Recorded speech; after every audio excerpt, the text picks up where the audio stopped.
Olá, turma. Vamos iniciar nossa aula de geografia dessa semana. Que Deus abençoe nosso dia, a nossa semana, nos dando e conservando a nossa saúde. E vamos iniciando com todo o material já aí perto de você, para podermos iniciar pela nossa correção. A nossa aula de hoje e através da correção vamos revisando os conteúdos dados. Vamos lá, todos preparados com seu material? Então, queridos, vamos dar início à aula de geografia. Correção, páginas 94 e 95. Vamos fazer essa revisão através das correções das atividades. Vamos lá? A primeira, nós temos um mapa na página 94. Observe o seu mapa. Você teria que fazer a leitura dele, observar, desde o título até todo o conteúdo que está nele, a legenda, que é esse quadro abaixo lá, com as gravuras do que tem dentro do mapa. No caso, são linhas diferentes, e cada linha tem uma representação. Então, vamos para a letra A da primeira questão. O que o mapa representa? Pelo título, ele e a legenda, você já tem uma noção do que é o assunto. Principais rodovias, ferrovias e hidrovias do Brasil. Seria essa a resposta. Olhe só para o título. O título do mapa diz redes de transportes, ok? Então, nós estudamos, né, as vias, o que era rodovias, os tipos de rodovias, vimos ferrovias, hidrovias, que é o transporte que anda sobre a água, no caso, a barca, o navio. Pronto. Rodovias, vamos começar aqui a revisão. Rodovias são aquelas que trafegam ônibus, caminhões, carros.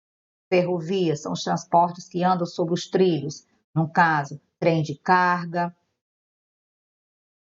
o metrô, pronto, tá lembrando aí? Hidrovias são aqueles que vão pela água, não é? No caso, os navios, e muito desses aí que nós estudamos, de meios de transporte, são aqueles responsáveis pelo transporte das cargas, dos produtos, para chegar a uma determinada região, a um determinado destino. Então, a resposta está aí. Vamos para a letra B. A que ano se refere as informações mapeadas, ou seja, do mapa, em que ano? Você observou aí? 2014. Está lá em cima no título, bem fácil. Vamos para a letra C. De que forma foram representadas no mapa as principais vias de transporte do Brasil? Como é que ela foi representada? Vamos lá para a resposta. Você, observando a legenda, chegaria à resposta. As rodovias foram representadas com linhas vermelhas, as hidrovias com linhas azuis e as ferrovias com linhas tracejadas. Observou na sua legenda do mapa? Aí está a nossa resposta. Vamos agora para a letra D. A letra D, assinale a rede de transporte mais extensa. Resposta é a primeira opção, rodoviária. Rodoviária. Ok? Como é que você está se saindo? Isso, agora vamos para a próxima página 95. Vamos observando aqui a atividade. Nós temos duas imagens. A imagem 1 aí do lado e a outra. Nós estamos vendo aí duas estradas, né? Por onde passam aí os veículos. Vamos ver como é que estão as condições. Ele pede para que você observe. Observe as fotografias, o que elas revelam a respeito da situação de algumas rodovias de nosso país. Você vendo aí a primeira, onde nós temos aí o transporte passando o ônibus, olha aí os buracos, já bem desgastado, não é? O asfalto. Do outro lado, por causa disso, o que é que acontece? Os engarrafamentos, os motoristas não conseguem passar com tranquilidade, né, facilidade, já tem que ir parando e vai aí aumentando esse número de carros aí na fileira, certo? Já vai mexendo aí com os meios de transportes que são também já ficam prejudicados devido às estradas que não estão bem conservadas e também esse prejuízo vai para os carros, né, os caminhões. Vamos aí para uma das respostas que você poderia ter colocado. Letra A, vamos ver aqui, da primeira, que está aí nela.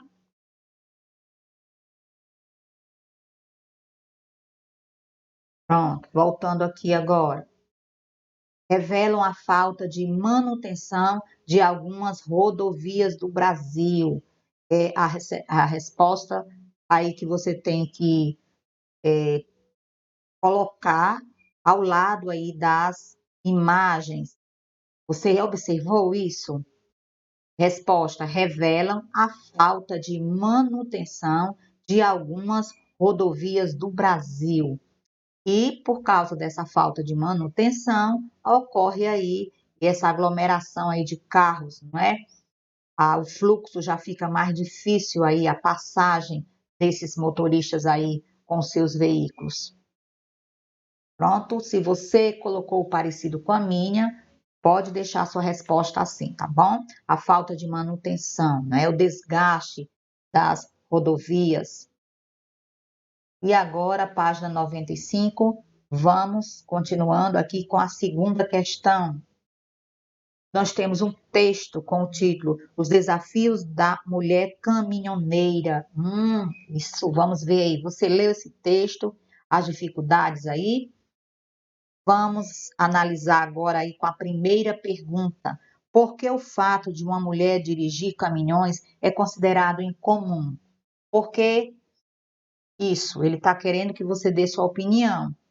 Então, coloquei uma resposta para você conferir com a sua. Note que aqui você poderia fazer no seu caderno, tá bom? Seria: o transporte de cargas é considerado um trabalho pesado e que, na maioria dos casos, os motoristas de caminhão profissionais são homens, certo? Por isso aí a dificuldade de ter uma mulher caminhoneira. Pronto, a dificuldade aí seria maior. E agora a letra B. Além desse exemplo, há outras profissões que antes eram exercidas apenas por profissionais homens e atualmente também são exercidas por mulheres. Cite alguns exemplos. Eu coloquei aí empresária, pedreira, segurança, piloto, delegada, treinadora e etc. Tá bom? Continuando agora, e na letra C aqui, não é? Pede para você conversar com os colegas e deixamos aí a questão pessoal para um outro momento, tá bom? Vamos continuar agora. Aqui nós vamos continuar falando ainda sobre esse movimento, né, de mercadorias, como é que elas chegam ao seu destino. Nós já vimos aqui que através de quê? Através de caminhões, através de trem de cargas, de aviões, de navios, cada transporte desse usando a sua via própria para o transporte. Agora, nós vamos falar sobre esse vai e vem de pessoas, que nós chamamos de migração, ok? Vamos lá? Vamos saber hoje o que é uma migração. Nós vimos que o espaço rural e o espaço urbano não trocam apenas mercadorias.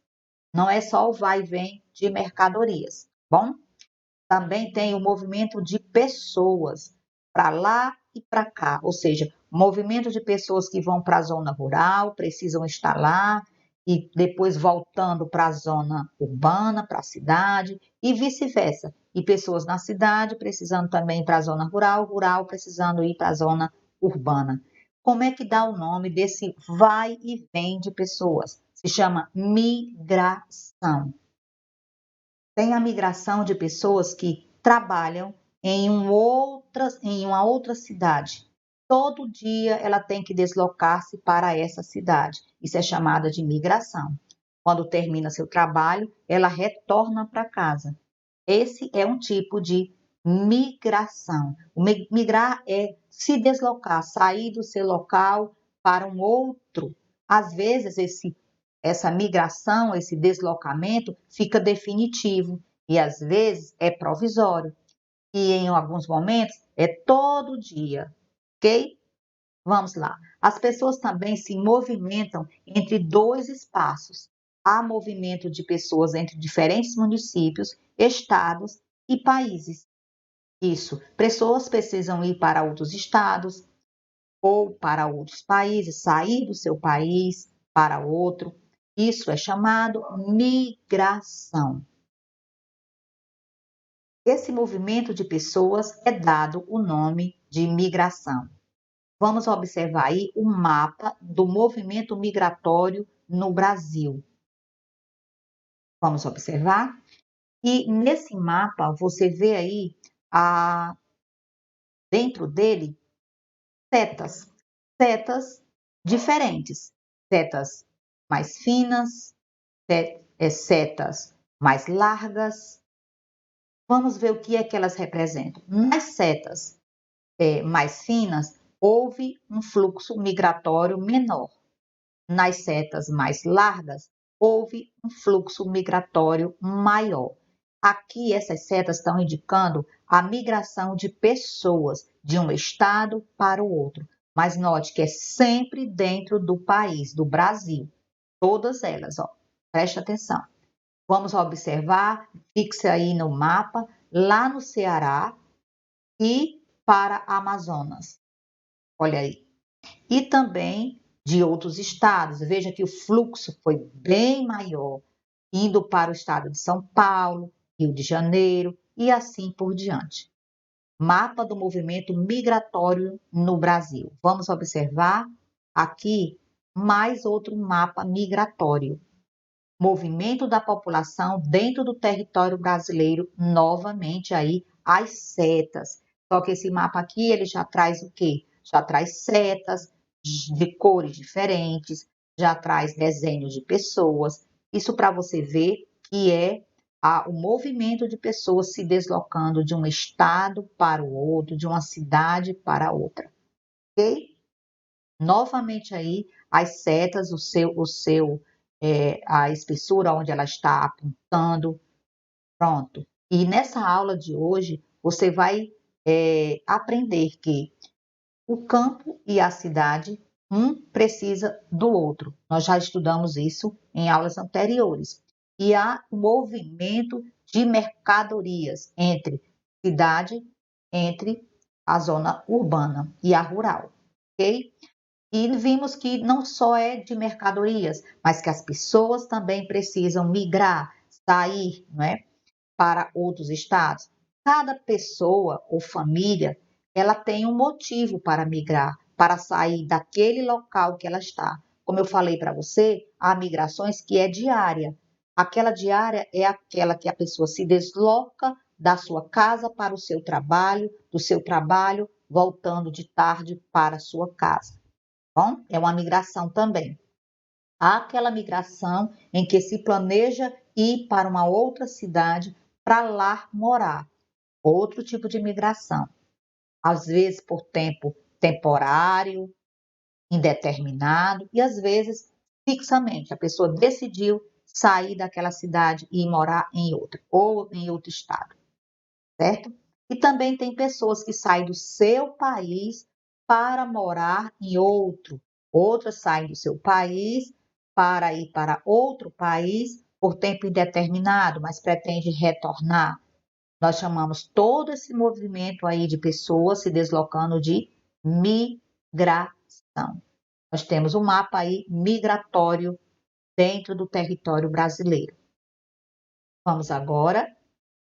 Motivos que levam uma pessoa a migrar, a se mudar, a sair do seu local de origem para outro.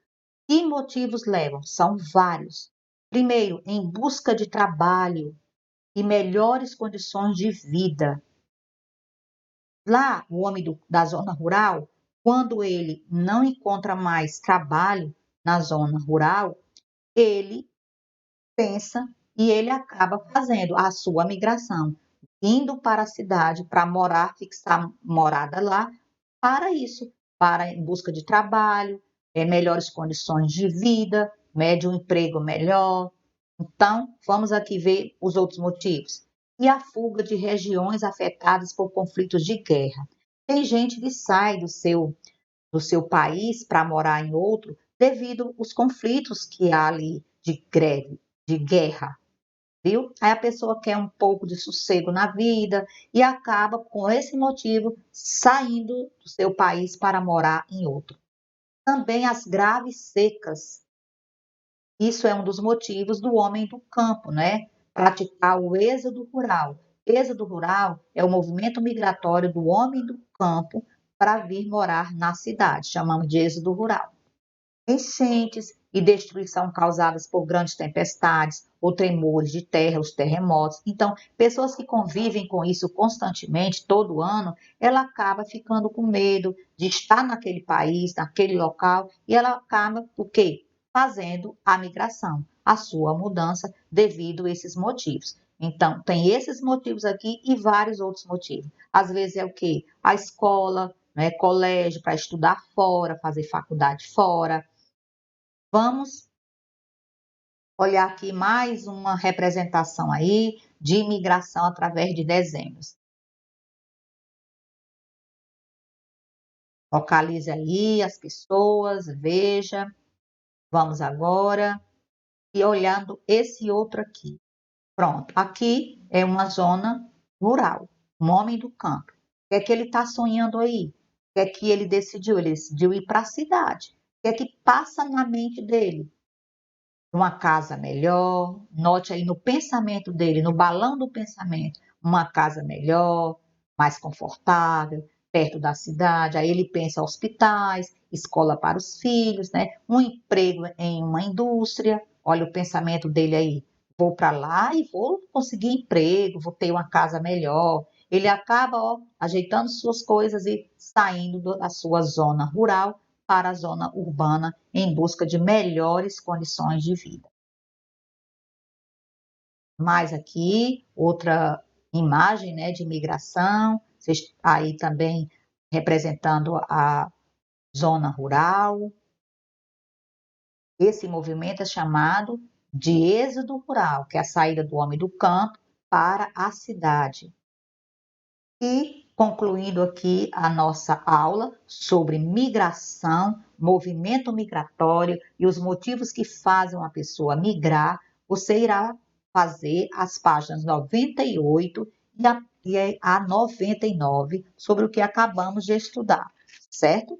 98 e 99.